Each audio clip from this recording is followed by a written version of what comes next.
Here's Courtney Gustafson, reading Prep by Curtis Sittenfeld.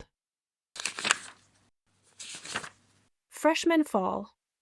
I think that everything, or at least the part of everything that happened to me, started with the Roman architecture mix-up.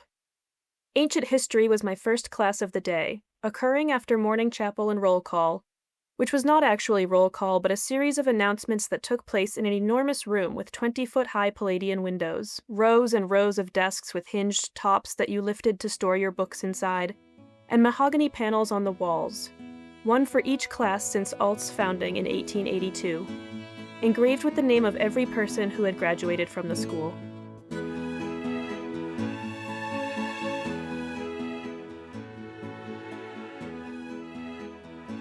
Welcome to Pages Past, the podcast where we visit the Library of Memory. I'm Jenna Buck. In each episode, I invite a guest to choose a book from their past to read and discuss. Through conversation and close reading, we'll find new meanings in our old favorite books. And today, my guest is Courtney Gustafson, the author of one of my favorite books that I have read this year, Poet Square, A Memoir in 30 Cats, which documents Courtney's life and journey in the lead up to becoming a caretaker of community cats in Tucson, Arizona, which she is today. She's also a creator. You may have seen some of her work on TikTok or Instagram under the name Poet Square Cats. If the names Sad Boy and Lola mean anything to you, I think you are really going to like this episode. Courtney, welcome to Pages Past. Thank you so much. Thanks for having me. Of course, I'm so excited to dig in with you. You have chosen Prep by Curtis Sittenfeld. This was such a treat for me. This is a writer that I love, but I hadn't read this book. And it's a novel, but written in the form of a memoir. And this gave me some painful teenage flashbacks. I'm guessing it also gave some of that to you. Yeah, absolutely. I mean, I first read the book as a teenager and at the time found myself really relating to and loving the protagonist. And this time was thinking, oh my God, I related to this protagonist? That's horrifying. A little concerning. Yeah, we'll get into why. But I actually see, and we're going to talk about this, I see some seeds of where this work may have influenced your work.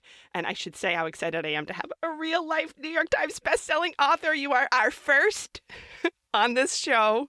I can't wait to dig into this. But before we do that, we're going to flash back to the conversation that we had before you started rereading, where you tell us about your early memories with this book. So you have chosen the book Prep by Curtis Sittenfeld. How did you encounter this book? I was given Prep by Curtis Sittenfeld for Christmas one year. I looked back at when it came out to try to figure out what year it was, and I think it would have been the year it came out, which would have made me maybe 14 or 15 when I read the book. My parents gave it to me for Christmas, and it was, age 14 is one of the last years that my parents were trying to cling to, maybe Santa is leaving us gifts under the tree. So we opened gifts under the tree, and I spent the rest of the morning reading that book, and I had finished it by the end of the day. Somewhere there's a picture of me on Christmas morning sitting by the tree, just completely absorbed in the book.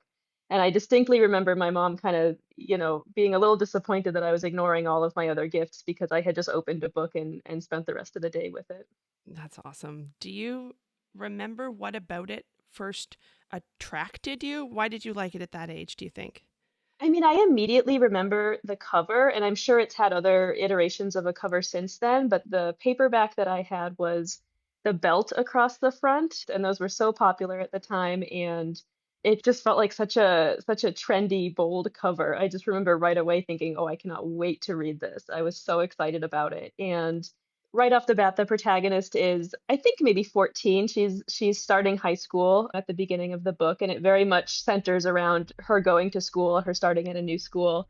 And I mean, I will say at age 14, I was reading anything and, everything I could get my hands on. So probably any book would have absorbed me for the day. Is there something from the content that you still think about today or that you remember?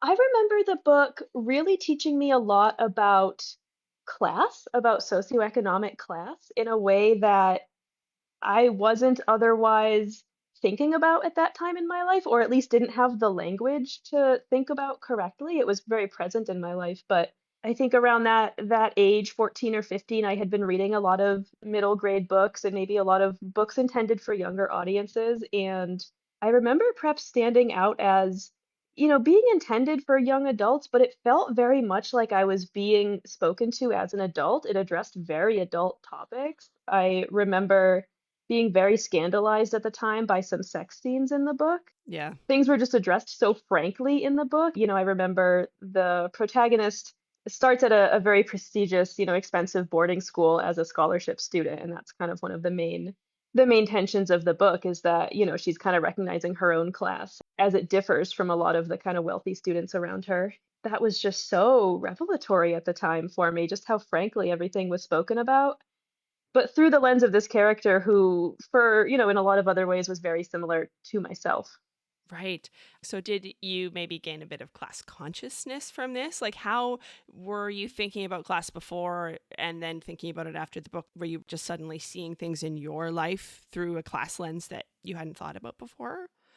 Yeah, definitely the class lens and like gaining some class consciousness for the first time. I think my family didn't have a ton of money growing up, but neither did really any of the families around me. And so I had some kind of basic understanding of, oh, my friend can afford these clothes and I can't, or, my family has a house, but my friend, is in a new apartment every year. Like there were, some basic differences you see around you, but had never had the life experience and had never had the education to kind of say, this is what it can actually look like in the real world. Some people have these vast differences in class that afford them access to different experiences and different connections. And the book just laid it out so, so bare. I remember, aside from the protagonist being a scholarship student and just having different life experiences and different family connections, I believe, if I remember incorrectly, there's a point where she dates someone who turns out to be staff at the school. And so she Oh, thinks she's finally like, okay, I got it. Like I'm going on dates, I'm succeeding. But it turns out to like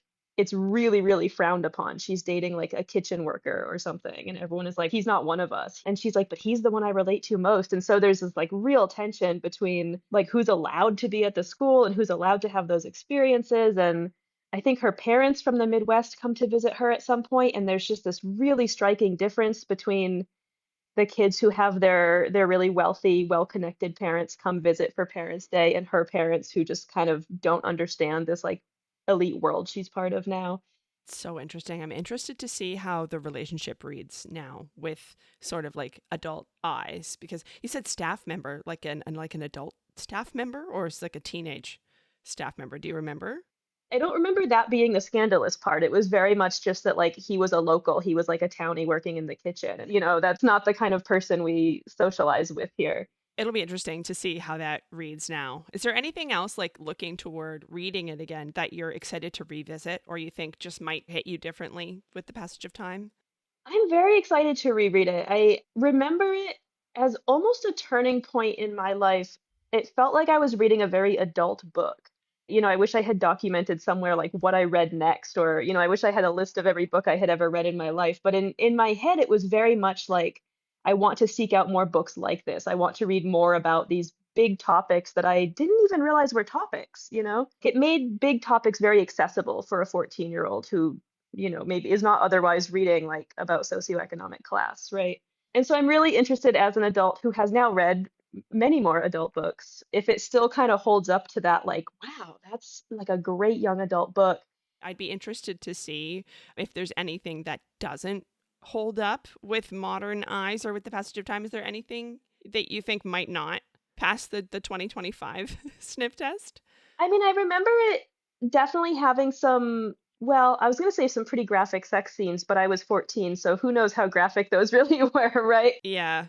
I remember the protagonist having her first sexual relationship with another student, probably what we would call today a situationship, right? He didn't really reciprocate feelings in the way that she did. And more of it is coming back to me now, actually, as I think about it. I think it involved a horrible rumor about her sexual skills at one point. And so I don't remember a lot about how all of that was kind of handled in the book. So I am curious, what might feel problematic. Yeah. Yeah, your point about the employee that she dates, what his age was. I'm curious about that now too, because I Yeah. I don't remember that being an issue, but who knows? Maybe that was just not, didn't really flag as problematic to me at the time. Can you just take us back to this moment. What was 14-year-old Courtney like, approximately 14? What was going on in your life at that time? I was starting high school, and I probably would have just finished my first semester of high school if it was Christmas. Honestly, I think I was a lot like the protagonist in the book, who is smart and reads a lot and pretty academically minded, kind of awkward socially, maybe like every 14-year-old, like trying to find her place, trying to find her friends, and, all the kind of traditional navigating high school conflicts. I think probably that protagonist in the book probably made me realize some things about myself. So she was feeling kind of trapped or kind of stunted within her family and her public school that she was going to. And I think in a way that I could not have articulated at the time, I think I probably related to that and felt somewhat inspired by her. I know in the book it's her decision that she wants to go to this fancy boarding school, and she really has to petition her parents to let her go. And I think I felt somewhat inspired by her saying, like, there's bigger things for me out there. Like, I can make it at this big school. And then she gets to the school and is kind of floundering and kind of overwhelmed. And I think I was very much like the character in the book, who is kind of high achieving and has big goals, but then kind of floundering, especially socially, when I tried to reach them. Before we go any further, let's drop this book into history and recap it for those who haven't read it or haven't read it in a while. Fair warning, this is your last chance to turn back. This podcast runs on spoilers.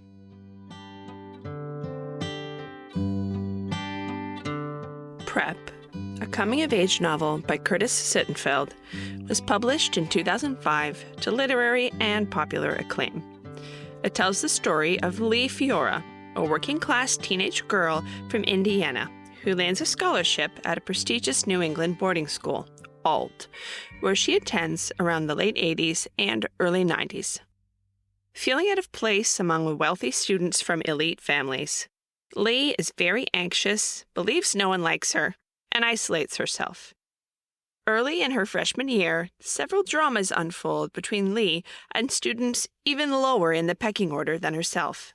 During a school day out, Lee faints at the mall ear-piercing store and is rescued by Cross Sugarman, a handsome, popular boy in her grade. She spends a whole day with him and his friends, but still believes they don't like her.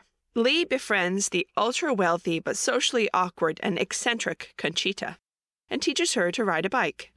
Through her, Lee meets and bonds with another student, Martha. They decide to room together from second year on, dropping Conchita.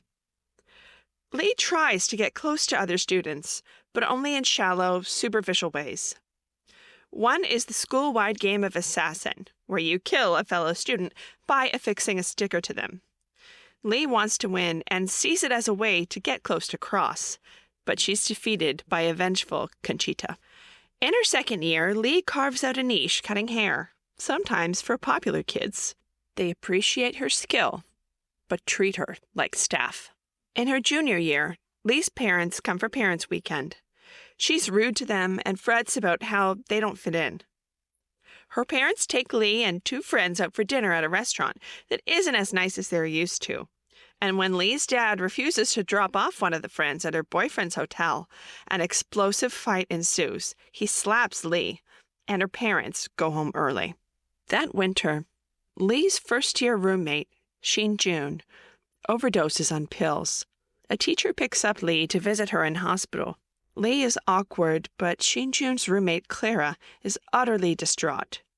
Lee later finds out that the two were in a sexual relationship. David, a member of the school's kitchen staff, drives Lee home from the hospital, and they hit it off and plan to go on a date. But when he approaches her in front of other students, she realizes how much of a social faux pas that would be, and blows him off. In the spring of junior year, Lee's roommate Martha wins the election for senior prefect, beating more popular girls. The same day, Lee, who had been struggling all semester with pre-calculus, chokes and collapses, unable to complete a take-home exam beyond the first question. Failure would guarantee Lee would not be asked back for senior year. Martha, without being asked, does the exam for her, risking her place at the school and her position as prefect. The narrator, Lee, speaking from the future, cuts in and reflects that the cutthroat social environment at Alt was the toughest place she ever had to fit in. She eventually learned to project confidence and win people over. She became, she says, likable. But Martha liked her before she was likable. During senior year, Cross wanders into Lee's dorm. They spontaneously make out, then continue to secretly hook up regularly. Lee convinces herself that she's in love, but is also extremely anxious and ashamed. She asks him to keep it a secret. Alt's principal chooses Lee to speak to a New York Times reporter for a story on prep schools. Lee, enticed by the attention and embellishing a bit, gives a full-throated critique of the school's classism, racism, and snobby culture. This sets off a huge scandal shortly before her graduation. Conchita gives a speech at school assembly, refuting Lee and insisting that the school is inclusive. Cross stops hanging out with Lee without explanation. She confronts him, and, in a very revealing conversation, he shows that he understands her quite well. He reminds her she was the one who wanted to keep their affair a secret. She made him admit that he would have never been with her publicly. He identifies that Lee has a hang-up about appearing weird to other people, and says both that she is not that weird, and that she needs to let go of the idea that being weird is bad. Senior trips and parties away from the school dramatically shift Lee's perspective, making her realize the world is much bigger outside of the boarding school bubble. The older narrator Lee, speaking from the future, catches the reader up on intervening events after more than 10 years have passed. All her classmates have become ordinary adults. Over time, she becomes a bit embarrassed to have attended such an elite school and downplays it. She looks back at her time at Alt with some sadness, saying, "I've never paid as close attention to my life, or anyone else's, as I did then."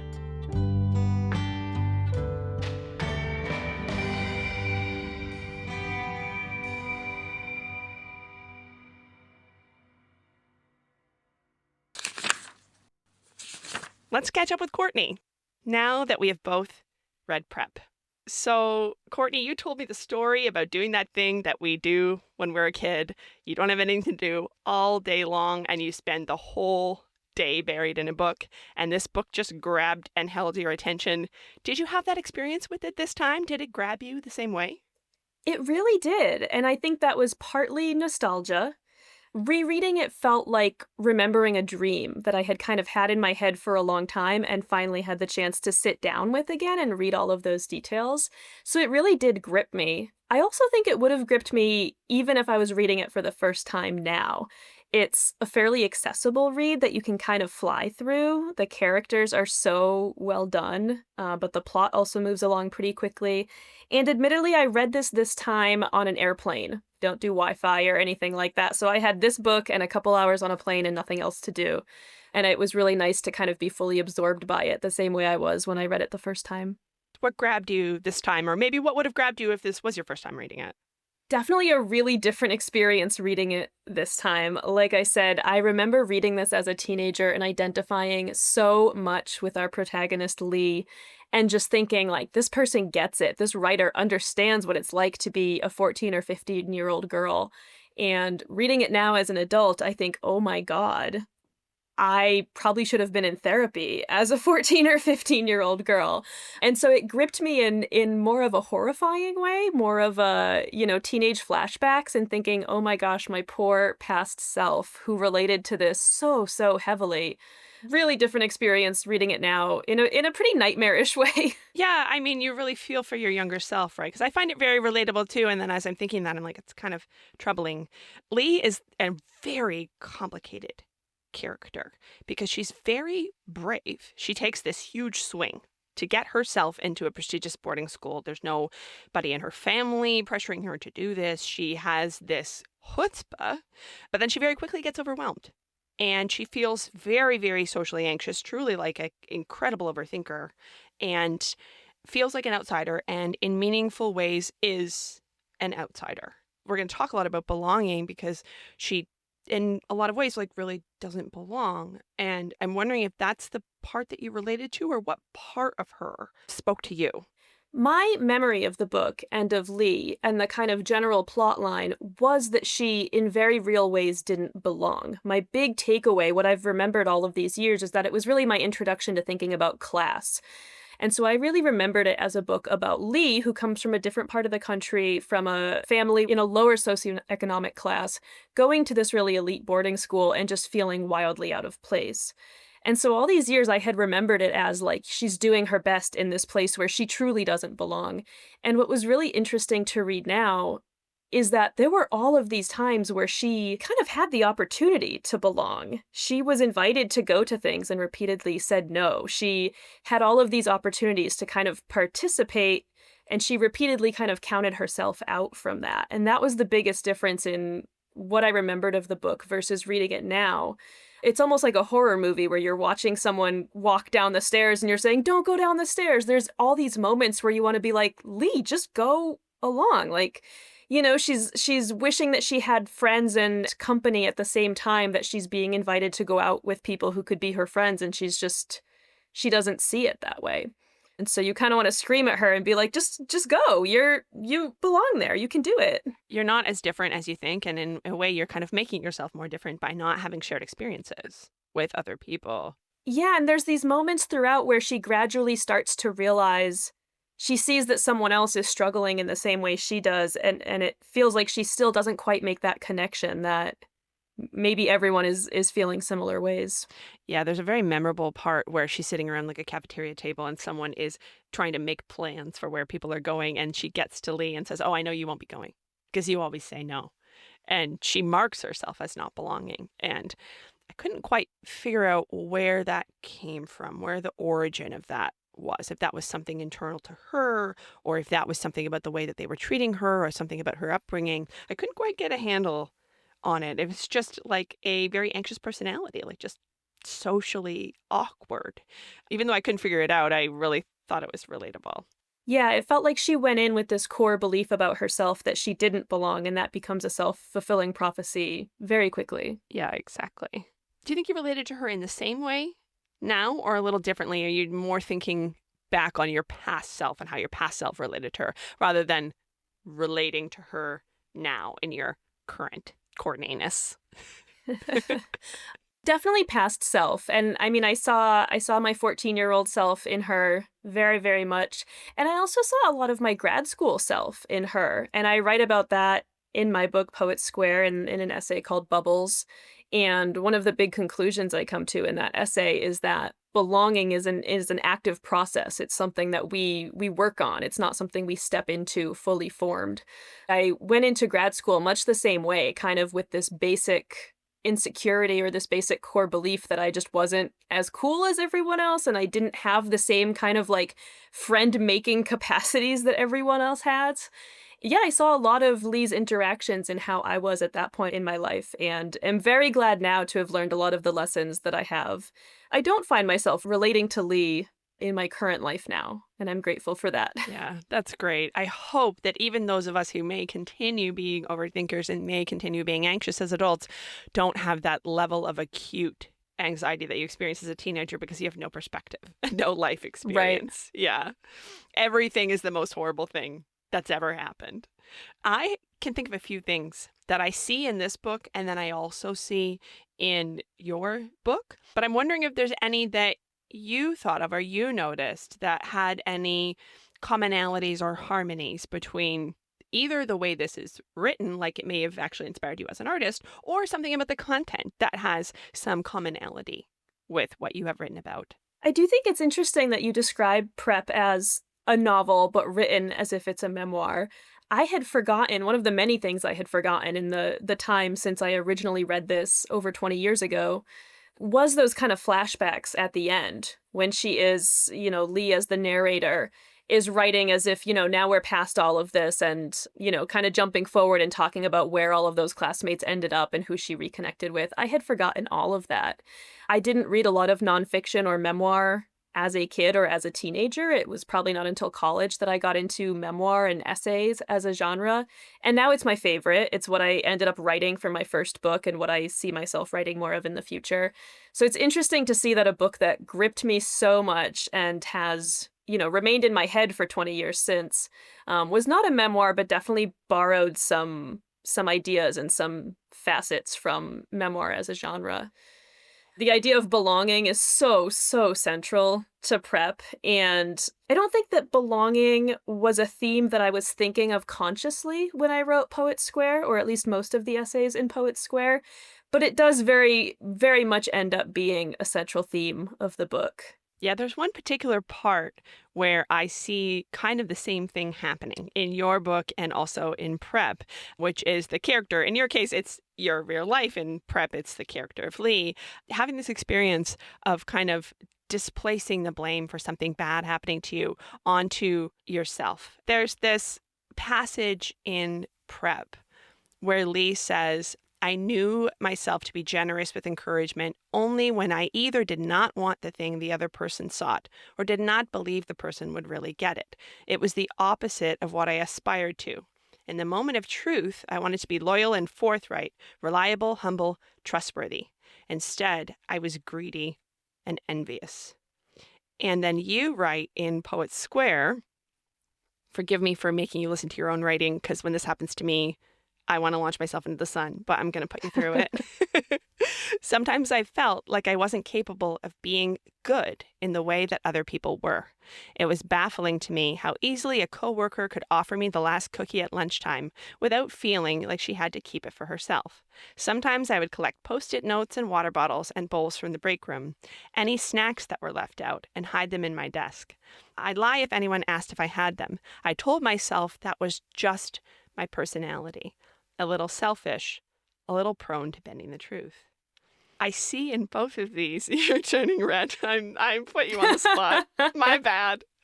I see in both of these the characterization of a very normal desire as selfish. Do you think I'm onto something here, putting these passages together? That's a really interesting parallel, and that's like the same passage, the way you pulled those out. And I did not make that connection reading that passage in Prep. I did not even think of my own writing or my own experience in that. So it's really interesting to hear them side by side. I do think that there are things in Prep, there are these echoes of teenage anxiety that maybe are still universal for some people. I'm glad not to be a 14-year-old with anxiety anymore, but I still have anxiety in a lot of the basic ways that a lot of humans do. It is interesting to see the ways that some of those kind of core beliefs or core anxieties about being a human and being a good human can still echo up through our thoughts and through our writing. I will say the essay that passage is from in my own book, Poet Square, is an essay called Hunger. And one of the main kind of conclusions in that essay, or explorations at least, is about who we all could be if we had all of the resources that we need, if we didn't have to worry about squirreling away enough food so that we wouldn't be hungry if we ran out of, money. Who we could be if we never had to think about having stable housing or having debt. If all of those things were taken care of, what would our personalities be like, and how does that change us? Although that's still an anxiety that surfaces sometimes, right? Am I doing enough good in the world? Am I good at my core? And is that the right question to ask? And how do we balance all of that? I think that's an anxiety that a lot of people have. But I will say that one of the big lessons that I've learned in my work, and that I think I come to in Poet Square, is that resources are a big part of that, what we have or what we don't have. That needing things or feeling like you need to squirrel things away is not necessarily selfishness, but is a reflection of maybe what you have or what resources you've had in the rest of your life. In both, it's an unmet need. Yeah, exactly. Yeah, you truly cannot flourish and thrive and flower into your full self if you have these unmet needs. And Lee has that. She has an unmet need for connection and love and friendship and belonging. And you're talking about having an unmet need for just material security. Yeah, absolutely. And you also tell these beautiful stories of cats becoming their full cat selves when they have their needs met, right? When they're no longer in pain, they're no longer having untreated injuries, they're no longer having a whole bunch of kittens they don't want or need to have, and have adequate food, and suddenly their little personalities come out. And that is one of my favorite parts of the book. I love reading about that. Thank you. What a gratifying thing to be able to do, to be able to facilitate. Yeah, it's absolutely the best part. And getting to see the parallels with people was so eye-opening for me. And I mean, I think even if we think of Lee in prep, I think we see she talks every now and then about who she was at her old school, in her old hometown.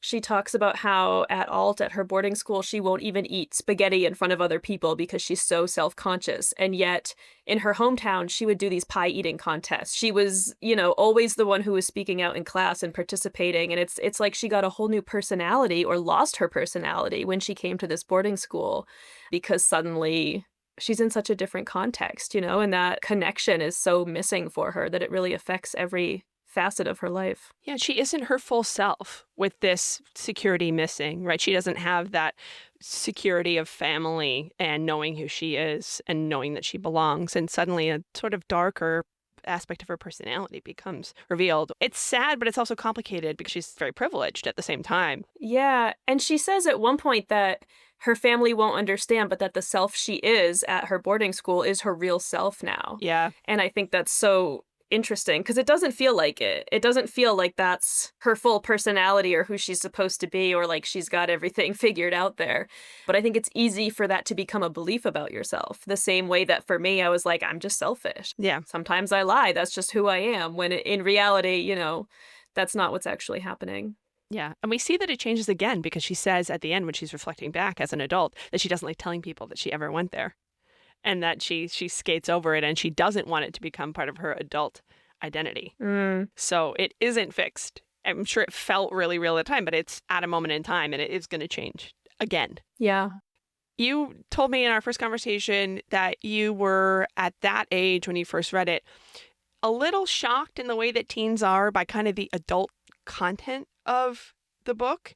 And having read it, I think that makes perfect sense. It's really not a YA book. It's not intended for kids. No, that was the biggest shock to me rereading this because for 20 years, I thought this was a young adult book. I read it at 14.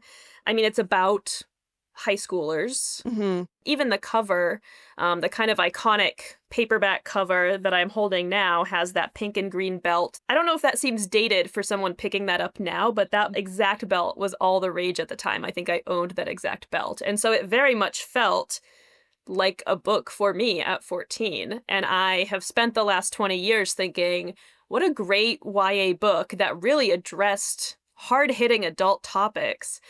And so what a shock to reread it now and think, oh my God, this was meant for adults the whole time. I remember the things that were very scandalous to me at the time.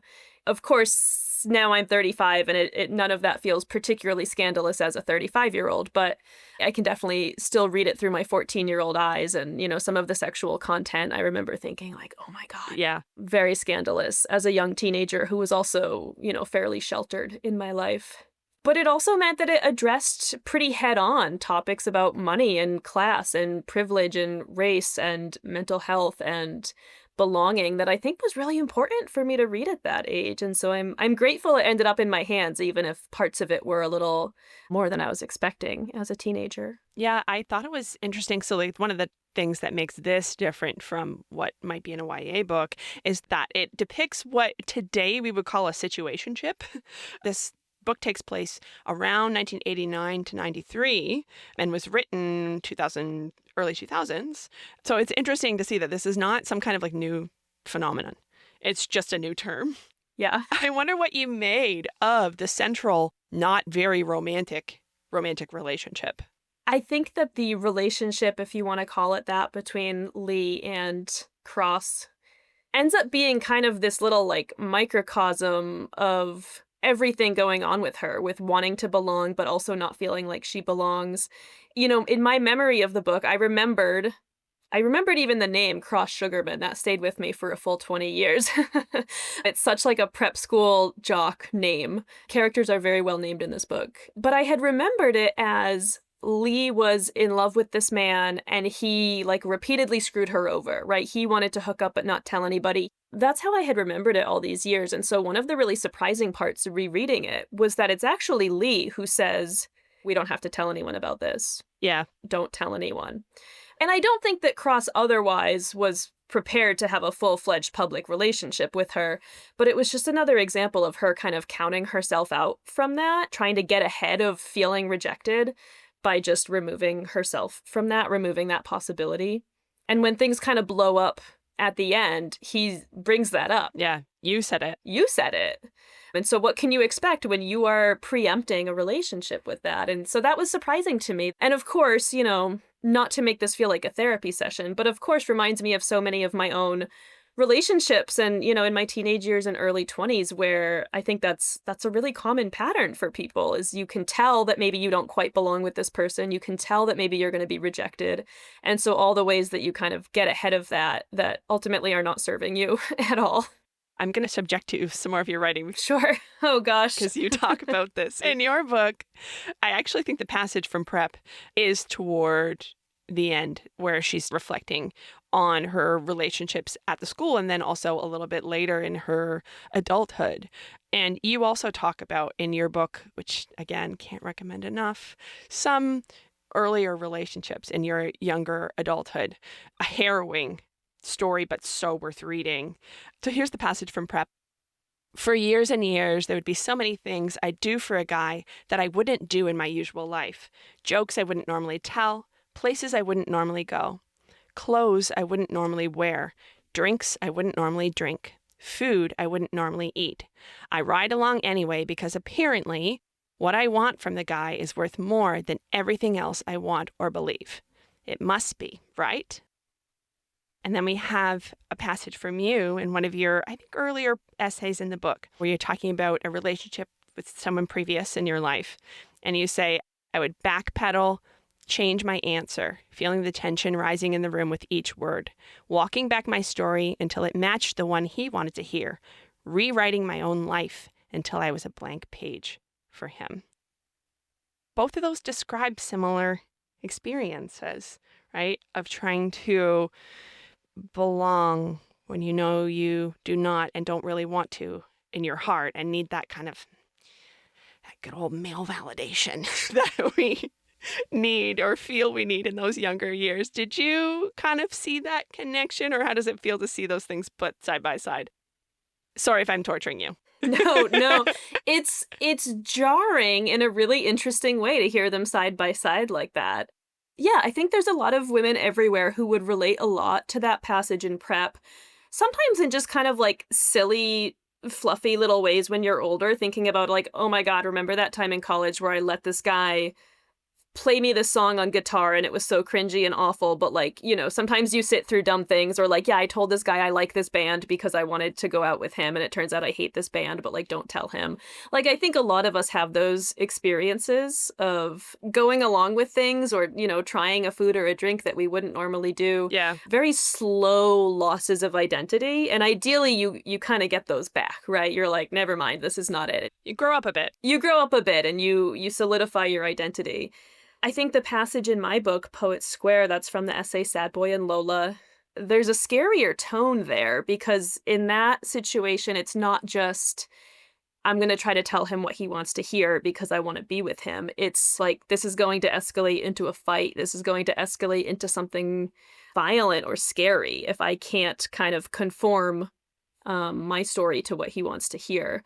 Which I think ultimately is just like the next level of that kind of slow loss of identity, right? If you practice enough, like giving away parts of yourself like that, you reach the point where you're like, I'll give it all away. Just like, don't hurt me. Don't leave me. Just stay with me. Just, I think that's the risk of wanting that, craving that belonging so intensely and not finding it anywhere else in your life, that you can end up with someone who can kind of dangle that sense of belonging and safety in a really scary way. And you're not just performing that belonging, you're truly trying to make yourself into that person, right? In a way that continues after that interaction. It's not just I'm pretending to like a band, but like I will fundamentally shovel out my personality and reshape it to be what you want me to be, something that is impossible and can never be done. Yeah, and I find myself now in my 30s kind of reminiscing about teenage years and early 20s with friends who we tell a lot of those stories like they're funny stories now. We're like, remember the time you went to see Dave Matthews Band? And we're like, that was so stupid. I hated them. You can kind of tell it like, oh, dating, whatever, like we're all better now. There is such a kind of pervasive, scary aspect of that, of how much you're willing to give away and like take on other people's personalities as your own, or, changing to suit whoever you're dating. We all want to be on the journey to being our true selves, not some other person. Yeah. Yeah, it is really sad. And obviously, the relationship you're describing is really quite scary, quite unhealthy, and thankfully in the past. Did you have any like feelings or memories come up as you were reading this about your younger self or just your experience from now to then? I mean, I think the biggest surprise was just how different a book it was now. And it's not, it's the same book, literally. It's how different I am now. And so there were so many things that I read and took away from it at 14 that I think I really took away the wrong things. I had such kind of a warped perspective on it for so many years. So really interesting to reread as myself now. I mean, I remember, I think at 14, I was so anxious. I was such an overthinker. I felt very much kind of outside of social norms and friendships and dating and, things that seem to come naturally to a lot of other people my age. That I remember reading the book and just thinking, like, Lee is great. Lee is doing her best. I remember reading the parts about her cutting hair and feeling like, oh yeah, she figured it out. What a great way to get close to people. I remember thinking of it as like a guidebook. And I was like, I just need a really cool skill that I can bring to school to like get close to people and make people like me. I mean, I think I read a lot of books as a teenager and young adult as guidebooks. I was really reading, looking for characters and narrators that I related to, and then looking at, well, what did they do? How did they survive this? And trying to follow those. And that's not what you should do. I mean, barely related, but I will always remember the first time I read The Bell Jar, and I had no context. I hadn't otherwise studied Sylvia Plath. I didn't know a single thing. And I related so much to the main character that halfway through the book, I was like, I can't wait to see what happens at the end, because like, this is great. Like, this is me. I'm going to follow I'm going to follow this like a guidebook for life. And then I got to the end and I looked up Sylvia Plath and I was like, oh, this is not good. Uh-oh. Like, this is not this is not who you should be like following, like a guidebook for life, right? So really, really different to read prep now. I'm like, girl, you should not be giving haircuts as a means to kind of feign closeness to people, right? Like that's not belonging. That's not intimacy. So there's so much now. I mean, I'll probably bring it up to my therapist because there is so much now that I'm like, I read this so differently at age 14 that it's almost concerning. Yeah, you chose a passage about the haircutting. We're going to dig into that later, but that's the difference between child reading and adult reading, right? Which is like child reading. And I think we do sometimes like present the books to kids like this is going to teach you something. And that is sort of taken as this is a guidebook. This is to teach me a lesson. Whatever happens in here is what I'm supposed to do. And while as an adult, it's to make meaning. And those are different processes. And you actually have to be able to separate your idea of yourself from what's in the book and like really like develop perspective that you probably can't do when you're a teen, which is okay. Yeah. It's making me feel a bit weird because like normally I'm kind of an advocate for kind of let kids read whatever they want. Like don't restrict reading. I think it's like with care, right? Because you can be taken almost too literally. In a way. Yeah. I read all sorts of stuff as a kid, and I think it was great for me. I think it introduced me to a lot of things that maybe were beyond what I would have found in young adult books. But I think that should all happen with a conversation, right? Probably one of my parents should have read that and be like, anything you want to talk about from this book? I didn't have friends at the time who were big readers that we would have passed the book around and talked about it or anything like that. So everything I read kind of sat and stewed in my own head with no kind of context or conversation around it. So that makes a big difference too. Yeah, absolutely. Reading is a community affair, or it should be if we can make it that way. When we first talked, you remembered, I think we may have kind of like conflated a few things in our memory of the book. You talked about the relationship she had with this older man who worked at the school. What did you make of that part and that relationship? That was really interesting to reread because I did remember that. In my memory, that was a really like central moment to the plot. And it's really not in the book. It's a pretty fleeting, they don't actually even go out on a real date. They meet and they talk about it. And then he talks to her once in the cafeteria and some of the other classmates are like, are you talking to the kitchen guy? And like, that's it. I don't know why that was something that spoke to me or that stayed with me for so long. I think maybe it was just the real illustration of the class differences, that to her he was just a guy and he was easy to talk to and he showed interest in her, which just wasn't really happening anywhere else in her life. And so it was really easy for her to say like, okay, let's go out. Then to kind of be presented so sharply with, I think it's her roommate or her old roommate, Dee Dee, who's like, are you talking to a townie? Like, Yeah. that's not who you are. You belong here. Yeah, so she's kind of confronted for maybe one of the first times with, there are very real differences between the people who go here and the people who maybe work here as staff. I think it was probably the first time in my life I heard the word townie that had just not entered my vocabulary before, and I would go on to hear it many times in my life. I went to undergrad at the school in my hometown, and so a lot of people came from elsewhere to go to that school and would regularly talk about the townies, the people who grew up there, and I was like, surprise, I'm both. Yeah. That would grow to be something I spent quite a lot of time thinking about. Really, really interesting how much that stood out to me. And it wasn't about the age difference at all. The things that stood out to me about that are not what would stand out to me now. Sometimes things are just mysterious. We don't always know why some things stick with us and some things don't. It is a moment where she, I think, like has that identity formation of like, oh, I am different, because Midwest Lee, previous Lee, there'd be nothing unusual about a community college student other than like maybe your mom would say he's a little old for you, but it wouldn't be someone who's like inappropriate or like somehow not on your level, doesn't belong to your category. She didn't have that hierarchy in her head prior to joining this like pretty rigid society. And I think we start to see in that moment, and then again when her parents are visiting, how she ends up in this kind of no man's land where she does not feel like she belongs with everyone else at all. She doesn't feel like she belongs at the school. She doesn't feel like she belongs with everyone who grew up rich and has, well-known parents and all of that. But she also starts to feel like, in contrast to visiting her hometown or seeing her parents or potentially dating a townie, she's marked now as being part of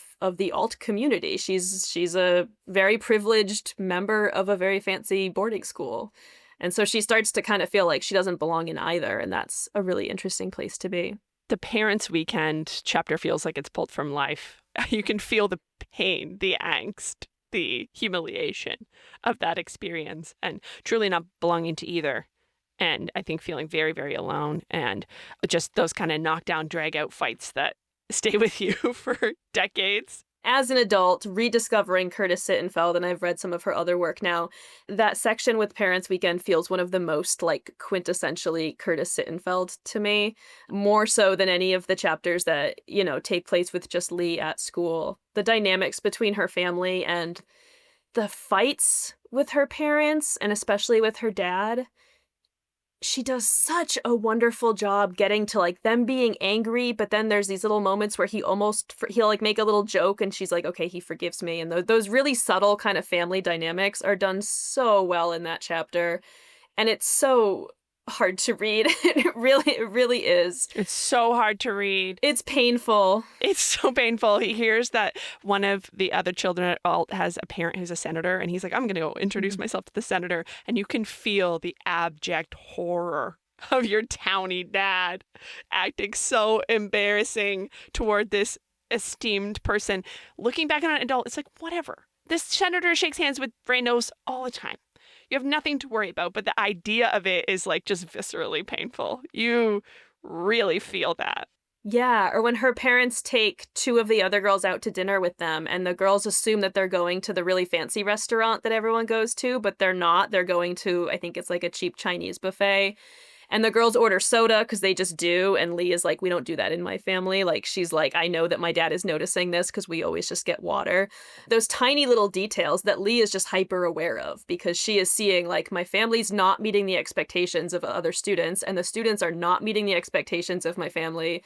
And I'm in the middle. Yeah. And I think a lot of us don't experience that until college or beyond, if you move far away from home or you start to meet other kinds of people. But to experience that as a high school student where you're really just hyper aware of, my family is so different from these people. I'm somehow not part of any of this. She's kind of staying on top of what everyone is doing and trying to make sure that everything goes smoothly in a really like heightened weekend. Yeah, the impossible tasks that an overthinker sets for themselves. Yeah. Absolutely everything for every person involved must be just right, impossible to achieve. Yeah, relatable. Relatable for you? Do you feel like you're still like that, or maybe a little less than you were when you first read it? Less than I was when I first read it, happily. I think it's still easy to end up I think for a lot of people, but I'll speak only about myself. I live far away from family. I have kind of a whole other life doing what I do now. And I think you can still feel that tension pretty easily if family comes to visit and you're like introducing them to your friends or your partner, or you're showing them where you work or whatever. I think it's still really easy to end up in those situations where you're like, okay, can you just be normal for a minute? And then like, can you guys just be nice? Yeah. And I feel like people see that at, weddings, big family events, holidays. It's like the classic tension of hosting holidays is like people from different spheres coming together and being like, everyone just be normal. Don't mention this thing. Your politics are different, but like, don't bring it up. I feel like it's still pretty easy to end up in those situations where you feel responsible for everything going smoothly. Yes. An impossible burden to carry. Yes. Anything else you wanted to bring up about how things read differently this time before we move on to our theme discussion? I know we're going to talk more about Martha, so I won't say too much about her, but I will say that in my initial reading as a teenager, I kind of barely remembered Martha. She wasn't a character who stood out to me, which is so interesting reading it now because Martha is amazing. Martha is such a hero of the book. Oh, yes. That was really interesting to me, but I know we'll get more into Martha's character. Absolutely. I think one of the most interesting characters in the book, and a mystery where her goodness comes from. She's so good. Yeah. I love Martha. We'll get into that.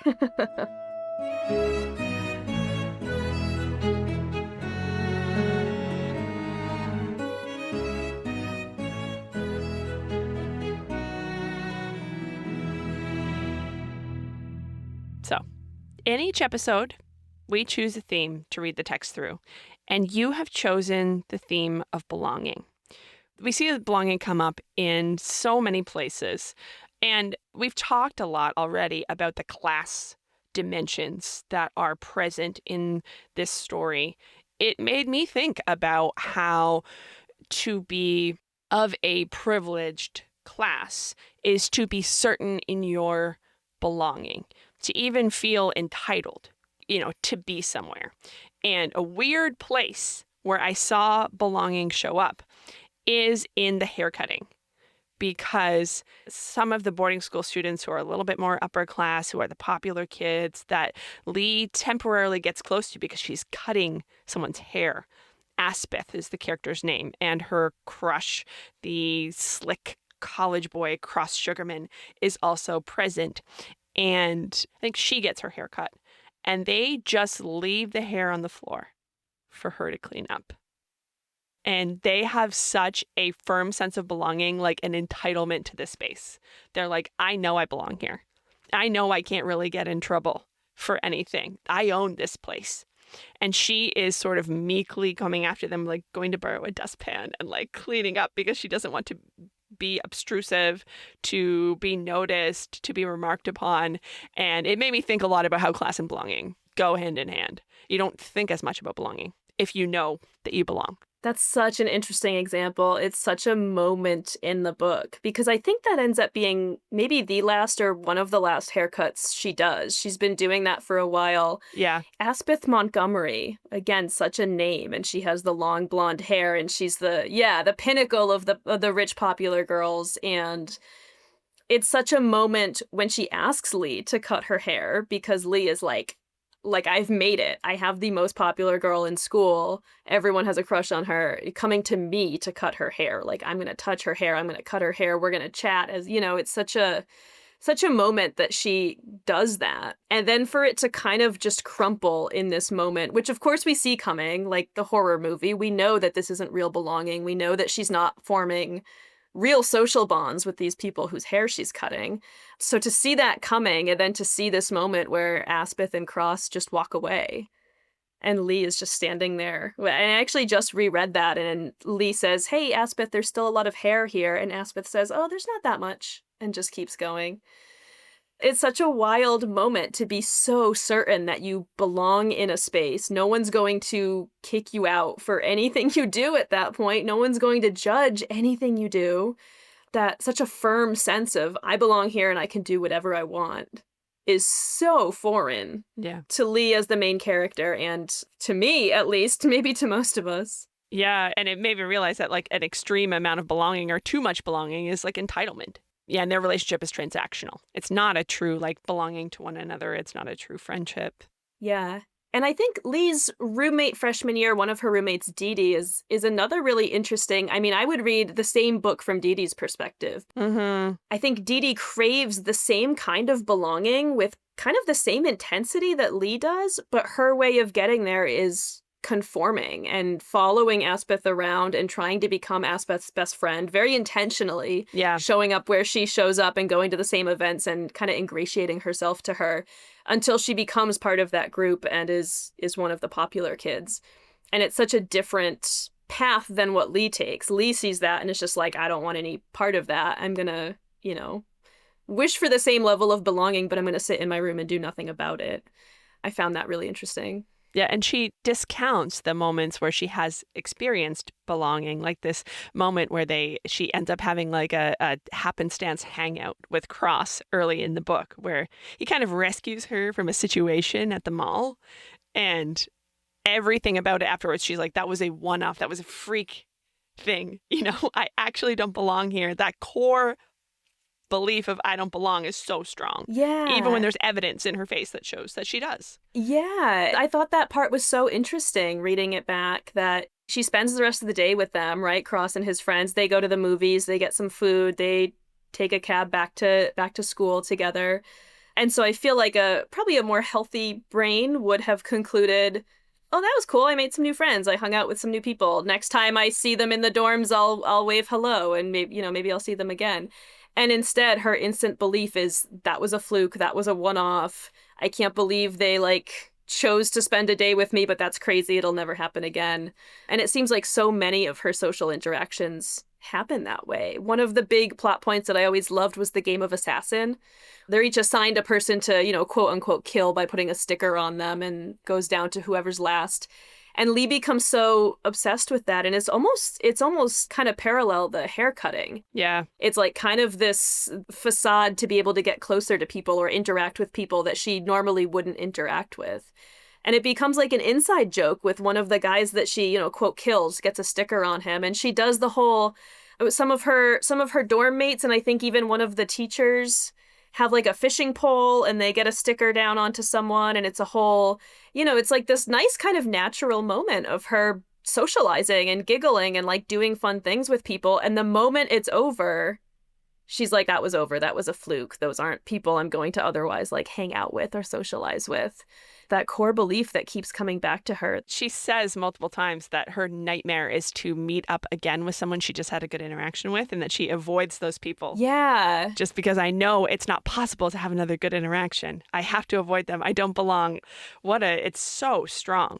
Yeah, it was shocking to me how strong it was reading it back as an adult, and how many of her kind of patterns of thinking are wrong and unhealthy, and yeah, you just want to course correct her. You just want to be like, that could have been a friend. Go just go wave to them again, Yeah. So we actually have the word belonging show up a few times in the text, and she says that she feels the most belonging at Alt when her parents come. She says, my sense of belonging had perhaps never been as acute as on this evening, and I don't know if I recognized it then. Later, it was obvious. But surely the timing was no coincidence. It was because my parents were coming, and because I knew they would not belong. So she's kind of setting herself up in a contrast, being like maybe trying to convince herself, trying to break out of that belief in non-belonging. But I'm not actually sure that I think that's true. I don't think that her parents don't belong there necessarily, and her parents aren't bothered about it the way that she is. Because they're adults. Yeah, I thought that was really interesting too. Her parents don't share the same anxieties about, our car is older than what all the other parents are driving, or we come from a different background or anything like that. They're just there. They're excited to see the campus. Yeah, and she's kind of caught in that tension. And to only feel a sense of belonging through that contrast, that there's someone else who belongs even less than she does. Yeah. Is not a true sense of belonging at all, No, it's like a very classic, I only build myself up by putting others down kind of childhood binary thinking. Yeah. No possibility for us to all belong together. It's like, I belong because you don't. Yeah. But when her parents visit, she's very paranoid that they don't belong, but it kind of strikes me as sort of typical teenage embarrassment, as class anxiety rather than a real class problem. There's real forces at work there that are, belonging or not belonging, but there's also this underlying teenage anxiety of all of it that just heightens absolutely everything. Again, as an adult, especially interesting to read and kind of try to tease out, what here is actually her realizing she's not in the same class as some of these students versus what is teenage anxiety that is simply not going to be the end of the world, And we see it at the end where she's kind of doing those flash ahead moments to where she ends up. Like, she meets up with Dee Dee in the future. She meets up with some of her classmates who she had seemed so different from in these like irreconcilable ways. And it's like, oh, we're just people and we went to the same school and now we're adults, Yeah, my favorite instance of that is later. I think it's implied that they're kind of in their 30s and she's still friends with Martha, and Martha meets up with Cross Sugarman and his wife. And it's so clear that he is just a man. Yeah, exactly. Martha calls her and is like, he's like making us go out and look at the golf clubs in his trunk. And they're like gossiping about him. And now he's just some guy they went to school with. He's just some guy. Yeah. And she had lionized him, as this kind of like a paragon of masculinity. And then he's just like the most some guy ever at the end. Yeah. Curtis Sittenfeld does it so well, the way you can become wrapped up with Lee and seeing all these other students as either the most popular or kind of the outcast, or that's just such a teenage, and maybe specifically teenage girl kind of view. I mean, being a teenage girl with anxiety is hell. Hell. Because your brain is on overdrive at all times. Attacking you viciously 24/7, 365. Yeah. In a way that, God, to be in your 30s and kind of have a reprieve from that and be like, I don't have to think about any of that. I rebuke. Is so, it's so amazing to reach that point and be like, oh, none of that mattered at all. No. So it's really interesting to see that tangled up with all of these also kind of real things about, class and differences between people. And we really haven't touched on race, but that's a whole other aspect that we see in some of the other students in really interesting ways. There's so many instances. The one that really stands out to me is Little Washington at the beginning, who is Black. And I had remembered this scene and I had remembered it happening way later in the book, but it's very, very early in the book. I think it's Dee Dee or maybe Aspeth, one of the kind of popular blonde girls, who's complaining that someone keeps leaving their pubes in the sink, in their shared dorm sink. Oh. And it's, a whole thing. No one knows who's doing it, but it's gross. Don't leave your pubes in the sink. And it turns out that it's Little Washington, who is Black, and is trimming her hair on her head into the sink. And that people seeing that hair texture are interpreting that as pubic hair. And that was so striking to me at the time, that so many of these students are white to the point of not being familiar with other hair textures and othering her to the point of thinking her hair is pubic hair. There's so much happening there. Mm-hmm. Of course, Little Washington is revealed to also be the thief in the dorm, which I'm curious about kind of the critical reception of that and how folks have maybe thought about that since. But she leaves school and then we never hear about her again, right? Yeah, it's just dehumanized, like not just othered, but like dehumanized, to have your body kind of stigmatized in that way. And we don't learn what was behind the thievery. No, we really don't. But it's interesting because she, Little, is kind of the first person that Lee approaches to like maybe be friends with. The night that there's a dance, they're two of the only students that don't go to the dance. And Lee goes and knocks on her door and just kind of tries to hang out with her. It's one of the only times we see her kind of like making a gesture toward friendship or like trying to get to know someone. And so it's interesting that the one person she kind of connects with right off the bat is this person who has been othered or kind of visibly doesn't belong. Yes, it's like there's maybe not many people that she, in her very black and white teenage brain, would think of as below her on the totem pole. Kind of a safe person to make friends with. Yeah. You would not be like rejected or stigmatized by that person. You're going to be doing the rejecting and the stigmatizing. And you're very magnanimous by just like making that overture toward them in her head. Obviously this is like incredible problematic way to think. Now that I'm thinking about it through the framework of belonging, the two that I'm really interested in are Conchita and Shinyun. And Shinyun is very noticeably different. There's this whole plot line of her and her like stinky food. She is like really does not belong in a way that is painful Shinjun even tries to exit the stage, right? Like she truly believes that she does not belong. Yeah, we have Shinjun with the stinky fish, which becomes a thing, and then kind of revealing later that she's also queer. And there's actually a moment when Lee is, I think, kind of preparing stuff to take to the hospital for Shinjun or helping her at some point after that when she's leaving school.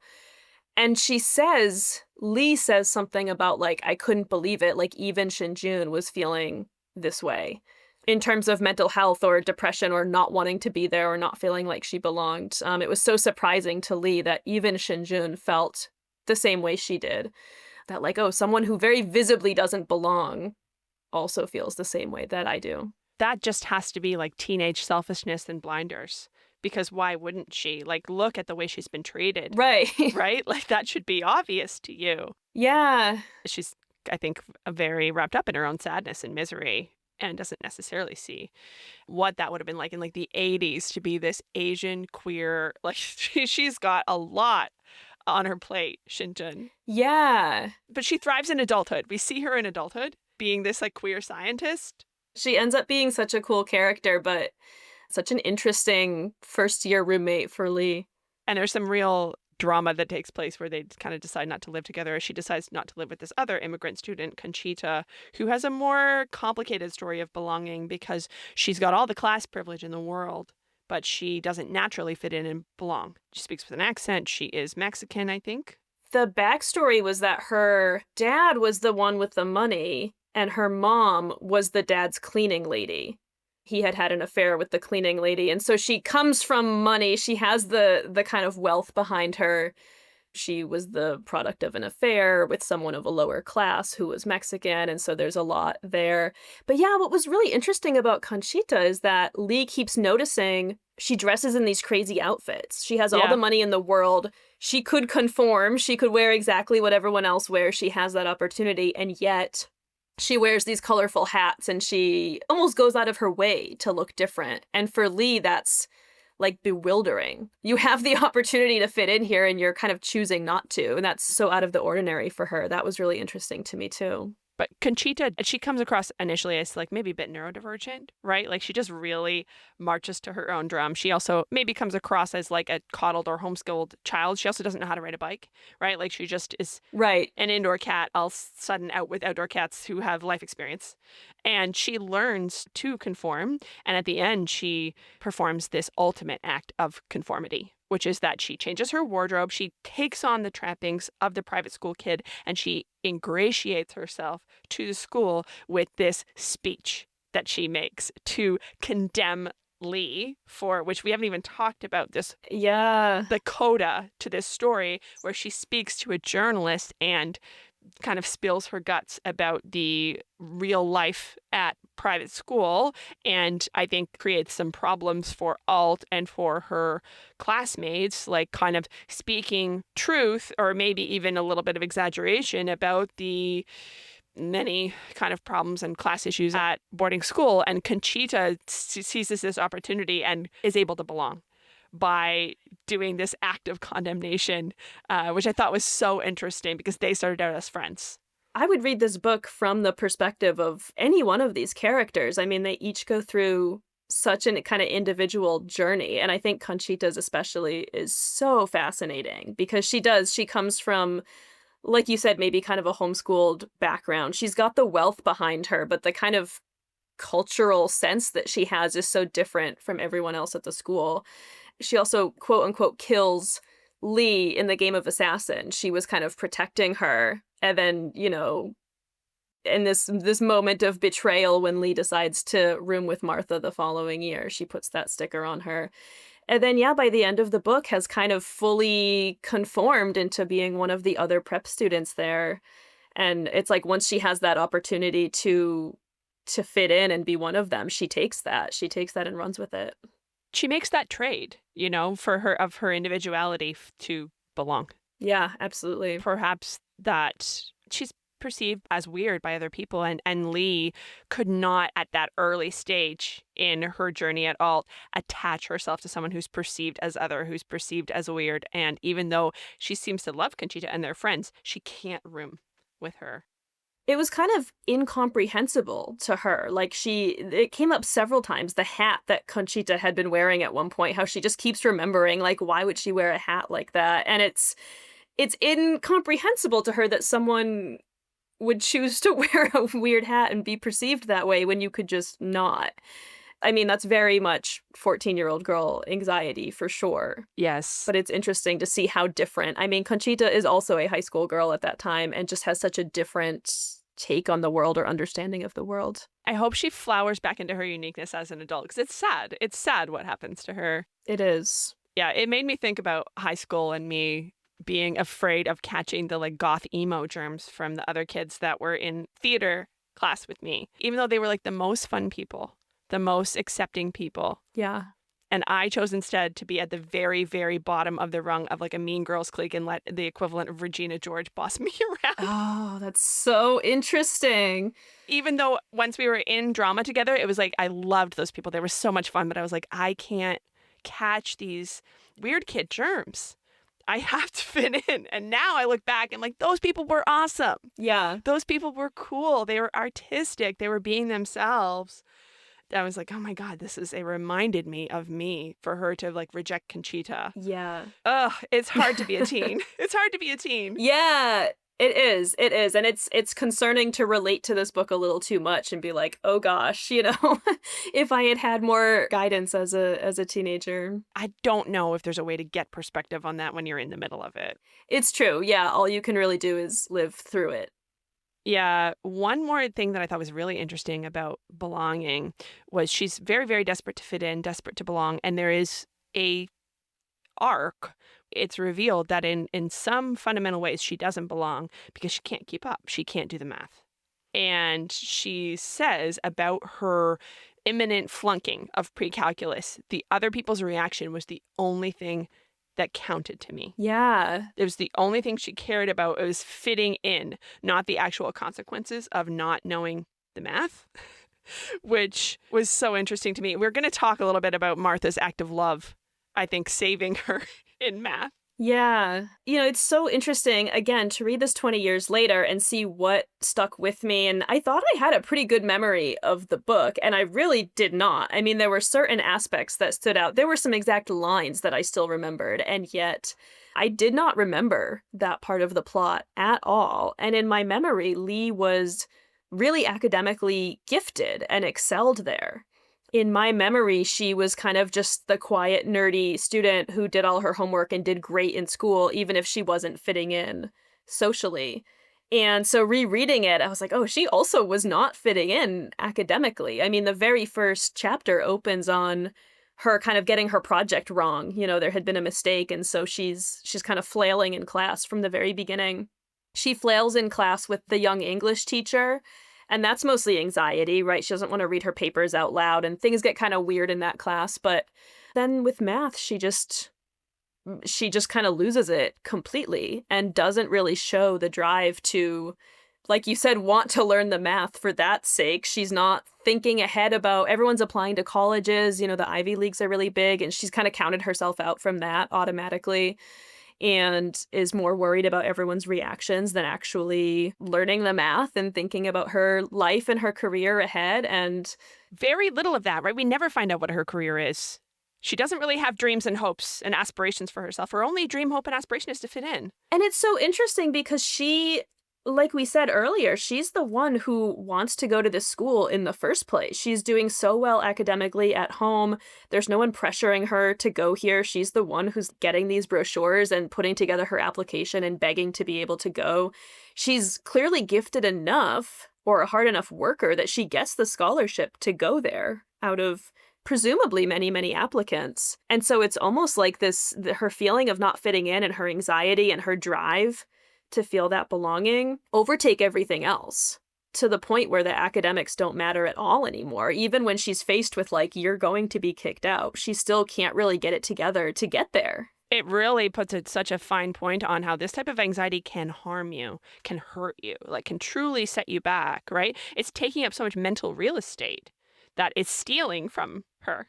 Yeah, exactly. her hopes and dreams. It becomes the only thing in her mind, and it's almost like a daily survival where she can't think ahead, she can't think about consequences, she can't really plan for anything else. Yeah. It's sad because she doesn't recognize it, and I mean, I think most of her peers and teachers would say, like, yeah, she probably has some anxiety. It's not invisible to people, but the kind of constant work that her brain is doing there is invisible to people, to the point that if she failed out of math and was kicked out, I don't think there would be a lot of people saying, oh, it's because she struggled with anxiety. It's because she was doing this in her brain every single day.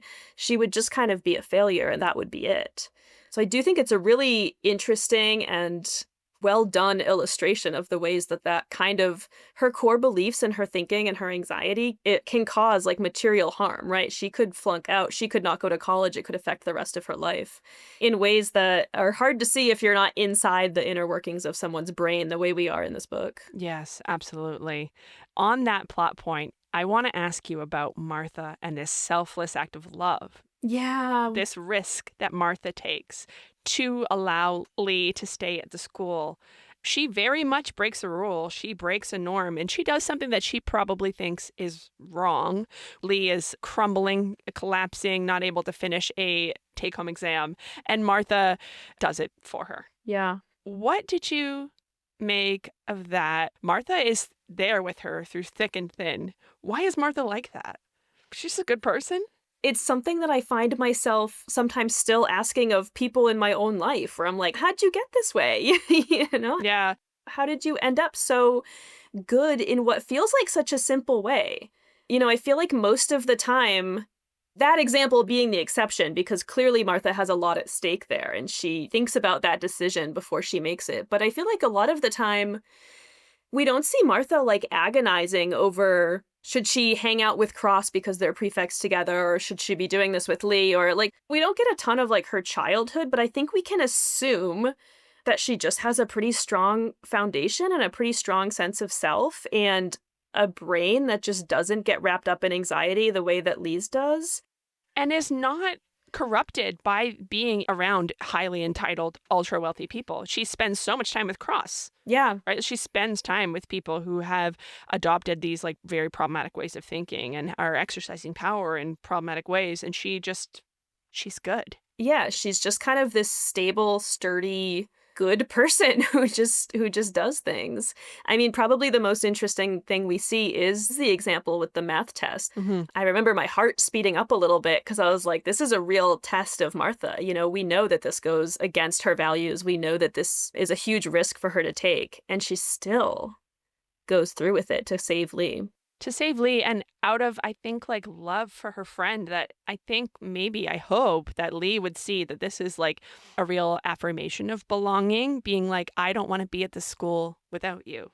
You know, like you belong in my life as the friendship that supersedes the school and will endure past the school. That not everything is about alt, right? That like this is life. And at the same time, Martha is such a representation of alt, though. She becomes prefect when a lot of people thought that she probably wouldn't become prefect. I mean, she excels at academics. She plays, I think, field hockey. Yeah. Her parents are professors. She comes from some money. Like, she's very much the embodiment of the school at the same time that she kind of rises above that to also just be a good friend to Lee. Yes. And it does feel like Lee still cannot accept that as proof of her belonging there or you know, deserving to have good friends or anything like that. She's still kind of questioning, what does Martha get from me? Why is she choosing to be my friend? Like, Martha seems to have risen above the sort of pecking order of the school.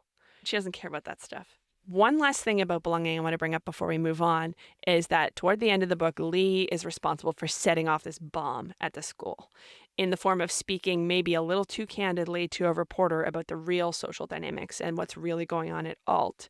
And I'm kind of wondering if there's something in there about people who don't quite belong being able to be truth tellers, people who have a bit of distance being able to offer critique in a way that people who are fully enmeshed and who fully belong and feel entitled to be there aren't able to do because they can't gain that perspective. Or is this just like a stupid impulsive thing that she does? How do you interpret that through the lens of belonging?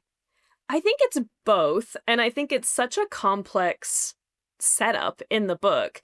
It's yet another part that I have just read so differently now than I did as a teenager. As a teenager, did read it as I read it as Lee doing a good thing. Mm-hmm. I read it as the outsiders kind of being the ones who could like speak truth to power. And, like Aspeth could never have that take on a school like that, right? Because to her experience there was fully different. And so like there is something there about people like Lee, students on scholarship, students coming from different backgrounds, having a different experience there and being able to share that. But reading it now, I'm also seeing how much of Lee's experience there was so much more about her anxiety and her own brain than it ever was about where she actually came from or the treatment that she got there. Yeah. She, at that time, is not able to identify that or untangle those things. And so I think it does end up being that a lot of what she says to the reporter about not belonging and the way that she's treated is a lot more about herself than it is about the school environment there. And the reporter doesn't untangle those things. There's a lot that Lee says that she assumes will not end up in this article. So I think the reporter is maybe not 100% ethical in using teenagers to kind of drop this bombshell of an article. But the reaction from the other students is so interesting because it turns out most of them don't feel that way, including, I think, one of the other Black students, Darden. Yeah, she sort of speaks over them a little bit. Yeah, it's such an interesting plot point in there because there is so much happening. And I think that Lee was maybe a little bit taken advantage of by the reporter, didn't have a full understanding to fully consent to realize that the things she's saying could have this effect or be used in the way that they were used.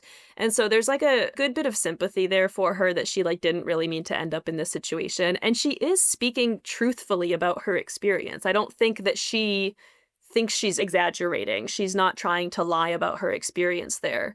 But yeah, I think she doesn't realize how much of her experience was about her rather than all the kind of outside factors that she thinks it's about. Yeah, and seeing everybody else close ranks and defend alt, even when they also might share some of those critiques, that's something that happens when someone externally is negative about your institution that you belong to, even if you have problems with it. Yeah, absolutely. They want to perform their belonging by condemning her. Yeah, and that's when we see, Conchita make that kind of final move to, no, I belong here. I'm on this side. You're the outsider now.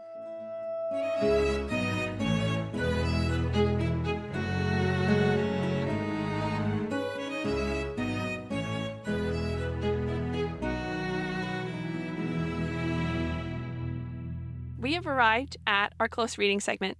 This is the time when I like to say we turn the book upside down, shake it, and try to get some new meanings.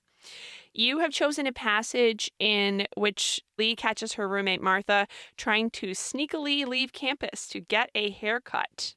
And she is famous for giving haircuts and doing a good job. They have a conversation about this that we're going to read. But I want to ask you first, what made you want to spend some more time with this passage? I think the subplot of the haircutting is so fascinating because, she falls into it accidentally, right? This guy walks into the dorm when no one else is there and is like, I need a haircut right this second. And so she does it. But it becomes her thing that she kind of uses as a way to get close to people very temporarily, or to feel like she has a connection with someone or an intimacy with someone. She gets this reputation. Some people learn her name who maybe didn't know her name before. It becomes this thing that she's proud of, this thing that she's known for. I think it was one of the most interesting moments in the book when Martha, who we see again and again, truly wants the best for Lee, right? It would have been different if it were Dee Dee or Aspeth or one of the other characters kind of calling Lee out on what she's doing with these haircuts. But it's coming from Martha, who we know is just good at heart. She's so pure. She genuinely loves and values Lee. And so to see her kind of calling her out on why are you doing this? What are you gaining from this? It's such a kind of heartfelt moment between them, and also kind of a moment where it shatters the glass for Lee a little bit. It's not in the passage, but right before this, she says, I think you cut people's hair, especially boys, as this way of having contact with them without having to really get close. That's so incisive.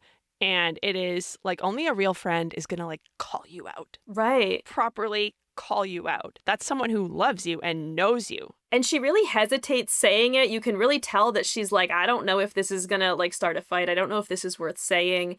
But she sees it and she calls it out. And again, if anyone else had said that to Lee, it would have been a really different reaction from her. So I was thinking that a good reading technique for this would be Ignatian reading, which is sometimes called sacred imagination.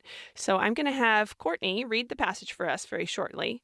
And listeners, if you are in a safe place, not driving, you can close your eyes and try to picture yourself into this scene. Who are you? Where are you? Are you a fly on the wall? Are you Martha? Are you Lee? Are you a student peeking your head in?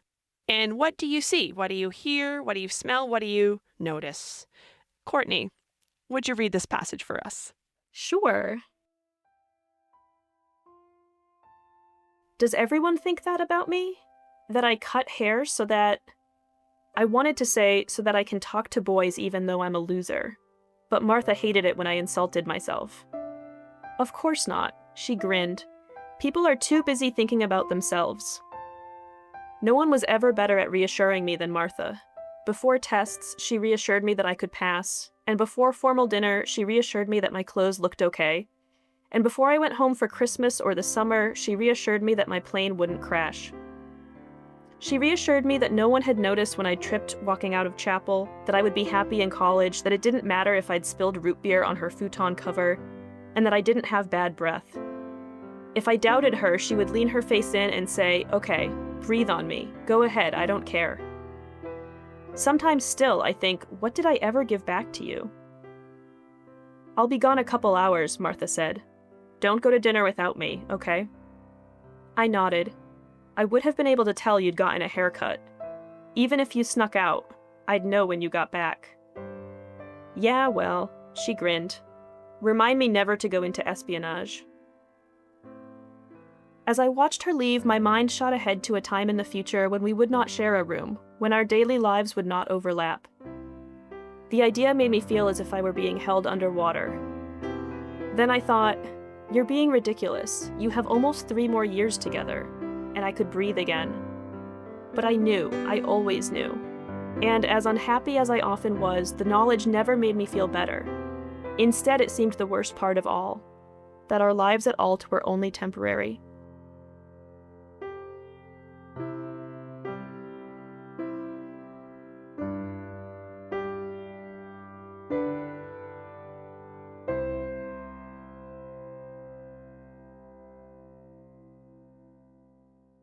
Listeners, take note of who you were, what you came up with as you were listening to this passage. How did you feel? What did you notice? Courtney, how did that wash over you? Where were you in this passage? What did you notice on this read?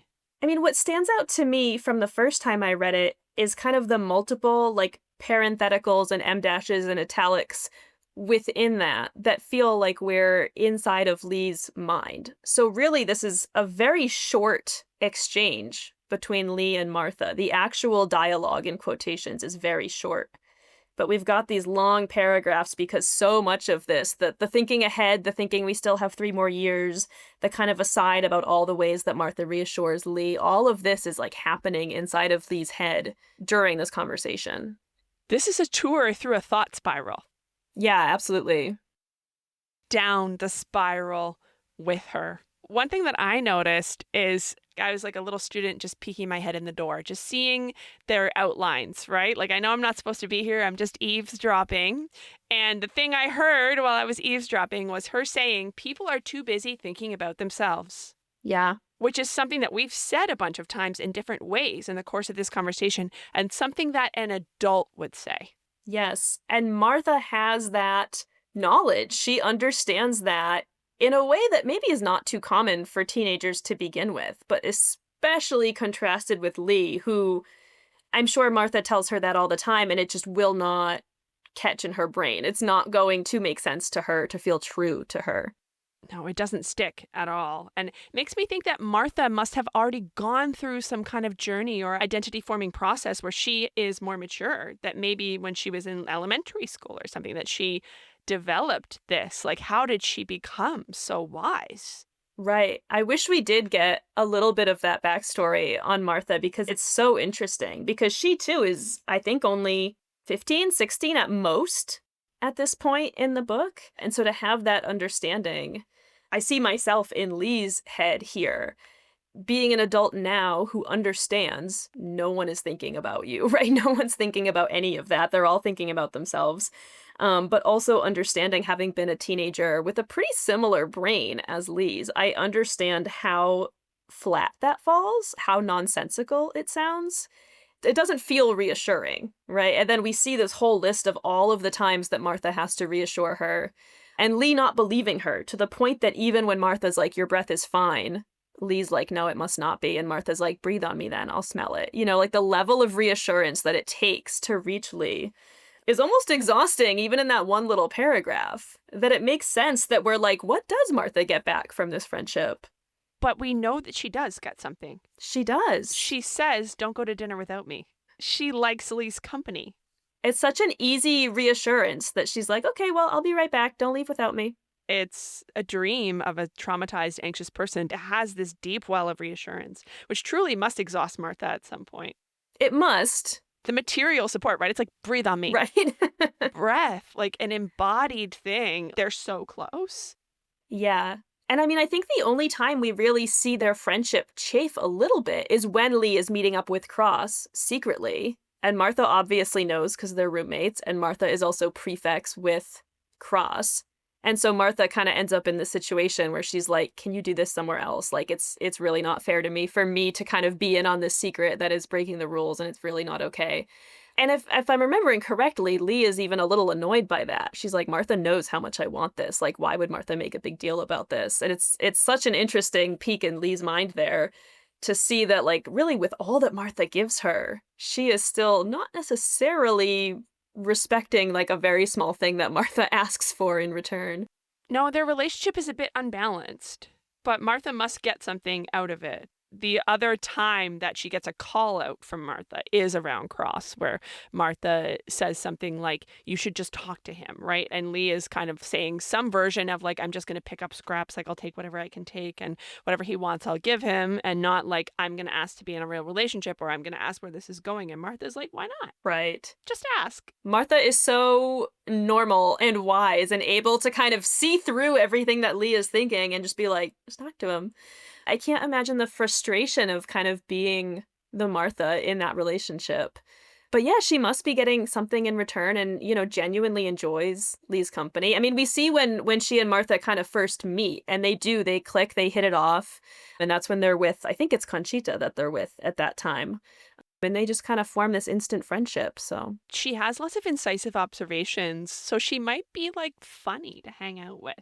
Yeah. And we do see her kind of one-on-one acting pretty differently in conversations than she does with like a larger group of people, or when she feels kind of the safety of belonging, right? When she knows that Martha is like kind of there for the long haul and not going to leave her, she does seem to kind of inhabit this different sense of self than she does when she feels like she has something to prove. What do you think Martha gets out of their friendship? I mean, I think that female friendship in high school is such a kind of wild thing and is pretty different than female friendship as an adult. Or maybe that's just me, but I do think being best friends as teenage girls can be so all-encompassing. It can be such a passionate friendship that can really hinge on inside jokes and slumber parties and things that like maybe wouldn't be a solid friendship as adults. But it does seem like they click right away. They make little jokes with each other. They hit it off. And that seems to be enough to kind of sustain them. And it's nice to think that there's someone like Martha who can really see through so much of the like turbulence in Lee's head and still kind of see like, oh, you're funny. You're a good person. You're doing your best. You're like fun to be around, even if you're kind of weird in big social situations, you know? I feel like that's the dream as an anxious person, for someone to kind of see through all that and just be like, oh, you're cool. I enjoy spending time with you. Are you on Martha's side when it comes to why Lee cuts hair? Do you buy that explanation, or why do you think she cuts hair? I do agree with Martha, but I don't think that Lee knows that at the time. It's a reason for people to learn her name. The very first guy, I think his name was Tullis with the long hair that she cuts for the first time. And there's so many little moments in that where she's like, I'm so close to his head right now. Like, I'm staring at his scalp. I have this like really intimate view of a person that like other girls would die for. And it seems like she maybe doesn't realize that that's not the same thing as like knowing somebody, right? Like it's not. Yeah, it's a transactional. Yeah, but for her it does seem to be like, oh, I've cut this person's hair. Everyone's going to notice his haircut and ask, and he's going to say that it was me. It gives her like this very small amount of social capital and like intimacy with other people that I don't know that she consciously realizes that that's what she's doing. But it does seem like she kind of counts on things like that to interact with other people. It's like she needs a reason. There's so much in this text because looking again at this phrase that Martha says, people are too busy thinking about themselves. And that's not entirely true because Martha's thinking about her. Yeah. One person has broken through.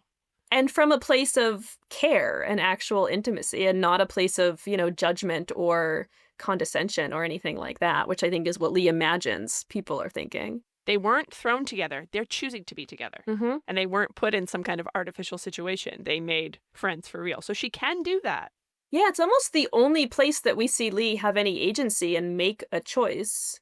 Which again is so interesting because she's the one who wants to end up at this school. She didn't end up there by accident. It took a lot of agency and a lot of dedication to end up at the school. And then she really lets almost everything just wash over her. One of the only choices we see her really making is to room with Martha. And then they stay friends, which is so sweet. This friendship is so powerful. I had thought that this was a YA book, and I had so egregiously misinterpreted the haircut arc. Oh, interesting. I've been reading a lot of books that are aimed at younger readers because that's a lot of books that people have nostalgia for. And in books that are aimed at kids or younger people, they will have a protagonist discover a skill or talent. And then that becomes part of their identity. I thought that she was going to become a beauty entrepreneur. Yeah. I mean, there's a moment where it feels like, and I think she feels too, like, oh, I found my place. I figured out what I can do. Like, I found my role in this ecosystem. I found something I'm good at. There's the kind of weird moment where her teacher has her cut her hair for like a grade. What is that about? Yeah, a whole other thing. Really bizarre kind of moment. And again, another person who really doesn't belong there. And yet Lee, instead of seeing her as like a common, oh, we both don't belong here, I can help you, or I can, solidarity. Instead, she sees her kind of as like an enemy. She's like, oh, gross, like cringy to watch another person not belong. There's a whole lot there too. But yeah, it's almost like Lee falls into this moment where she finds her talent and her place. And then, that's not how it goes. And there also is, that's not a script for your life that people at alt would see as legitimate.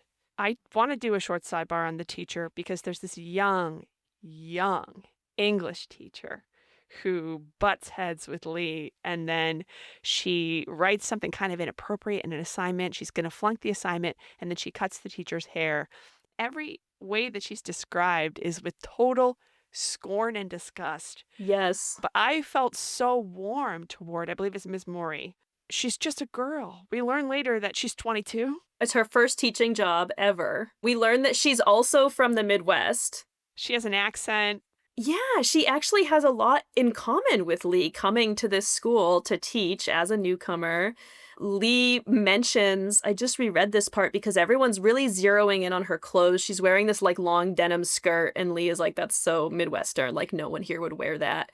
And so she's zeroing in right away on each of the individual things that make her like not quite fit in there.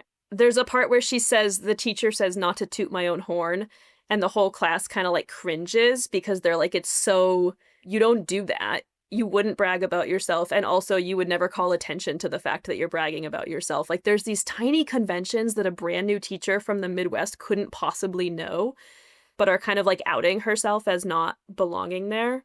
But you see her trying so hard. She's trying to be like the cool young English teacher. She's trying to get through to the students.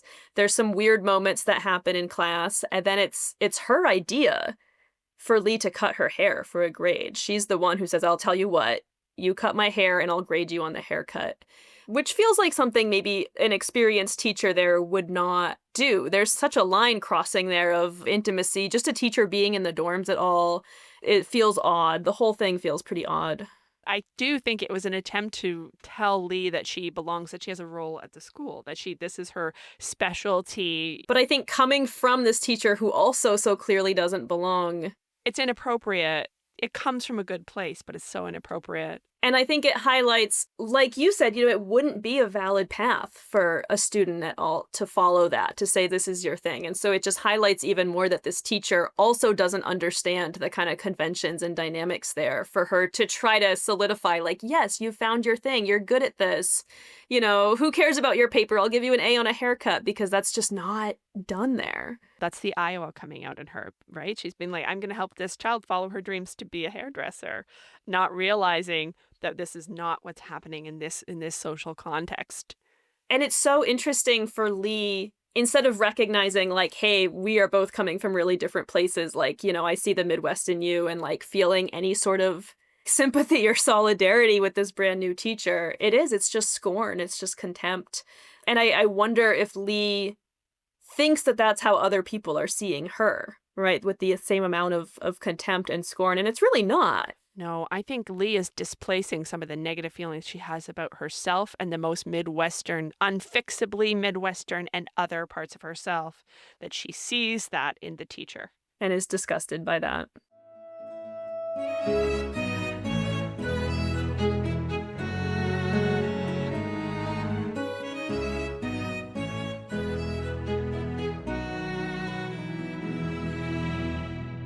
Well, we're nearing the end of our time together. It's time for our closing questions.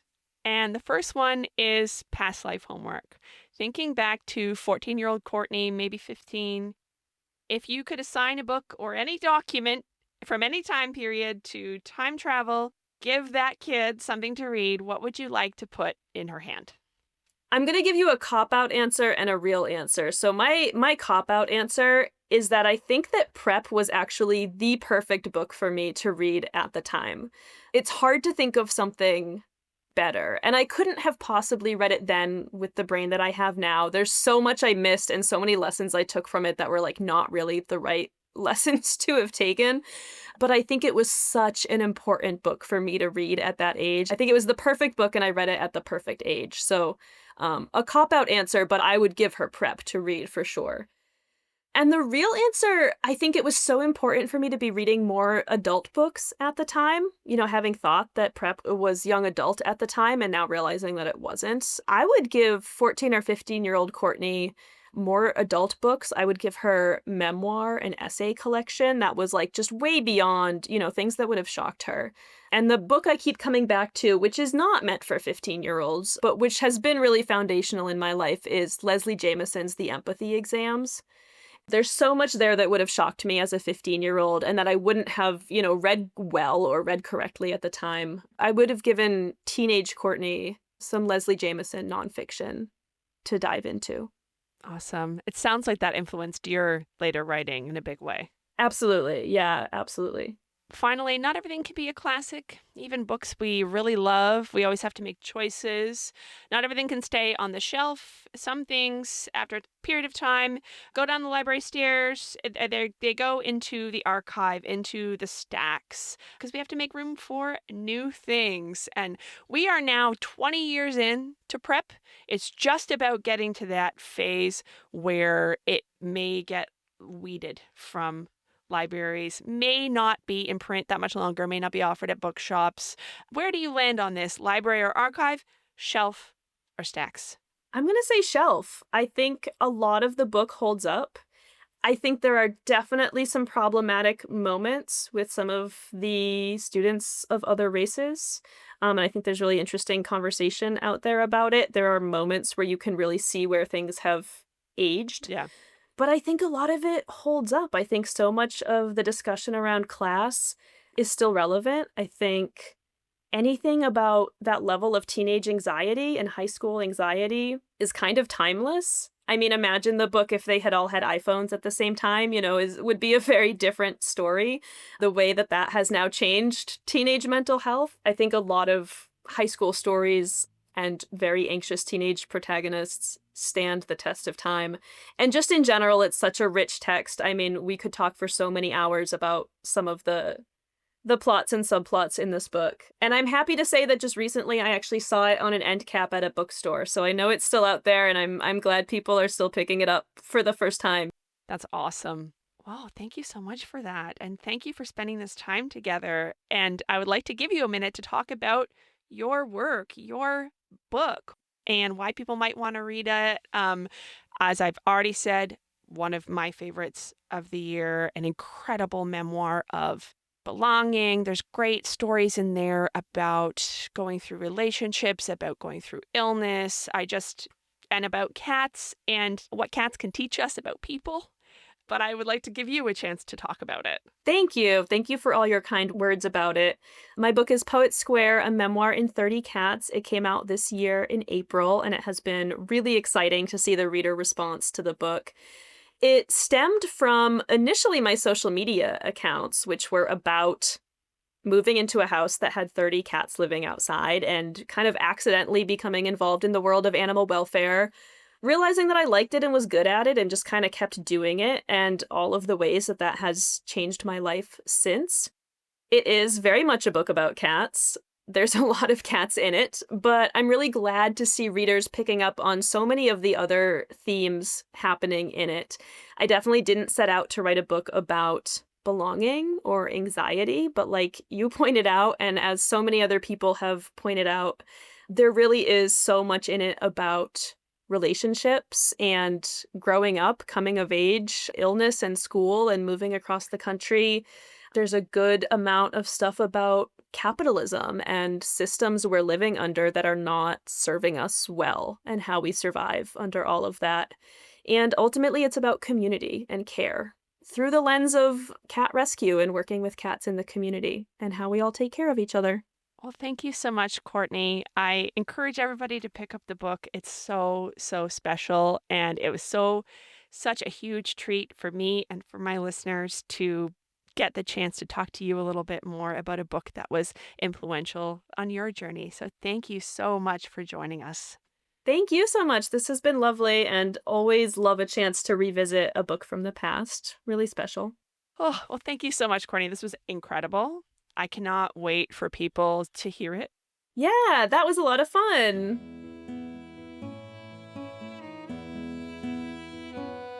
Pages Past is a production of Yikes Media. It's hosted by me, Jenna Buck, and produced by Caleb Buys.